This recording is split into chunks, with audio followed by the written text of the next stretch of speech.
Mereka berkata bahwa LGBTQ itu ilmiah, love is love. Ini kan sebuah ketidaknormalan yang dipaksakan untuk menjadi new normal sampai kemudian jadi normal. Saya terakhir nonton film itu ya, ada yang film Dokter Aneh, Dokter Aneh. Oh ya, Dokter Aneh. Dokter Aneh. Ada satu anak gadis yang menolong dia dalam fight-nya melawan si penyihir itu.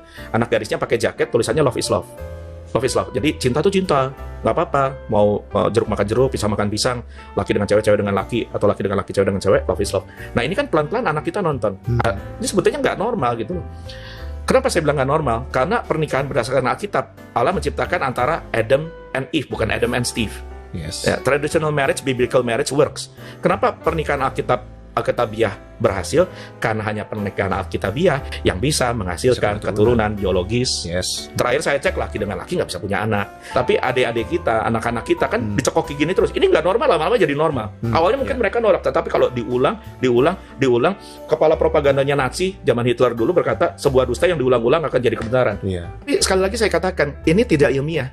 Kalau mereka berkata gender ada, sekarang kalau nggak salah gender ada 5 katanya. Jenis kelamin ada 5. Sementara kita bilang jenis kelamin hanya 2. Adam dan Hawa. Nggak ada Adam dan Bambang gitu. Itu bukan pernikahan yang Alkitabiah.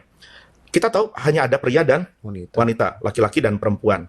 Mereka berkata sekarang ada male, female, laki, perempuan, ada trans male, ada trans female, ada non-binary, ada Non-binary itu. terus saya pikir bahaya ini cuma ada di dunia barat. Tapi ternyata terakhir ada satu kepala sekolah SD minta tolong saya telepon. Pak Asap, tolong Pak, Pak Asap, tolong. Ini anak-anak SD kami kan mau lulus Pak. Jadi kita harus selamatkan mereka sebelum mereka terhilang. Kenapa Pak maksudnya? Ini anak-anak kami ada yang male ngakunya female, ada yang female ngakunya male. Dan ada yang berkata, kamu female atau male? Bukan, saya non-binary. Loh, ini SD kawan. SD brother. Ini lampu merah buat semua gereja untuk kita buka mata. Ini realita anak-anak kita, karena mereka tidak bisa lagi hanya diproteksi dengan khotbah atau guru-guru sekolah minggu mengajar, karena arus informasi mereka menembus sampai ke kamar-kamar mereka, sampai ke gadget-gadget mereka, dari laptop mereka, dari HP mereka, masuk semua. Lewat film, lewat entertainment, terus dicekoki. Dan sampai ada anak SD kelas 6 berkata, non-binary. Male bisa ngaku female, female bisa ngaku male. Bahkan ada istilah gini, gender fluidity.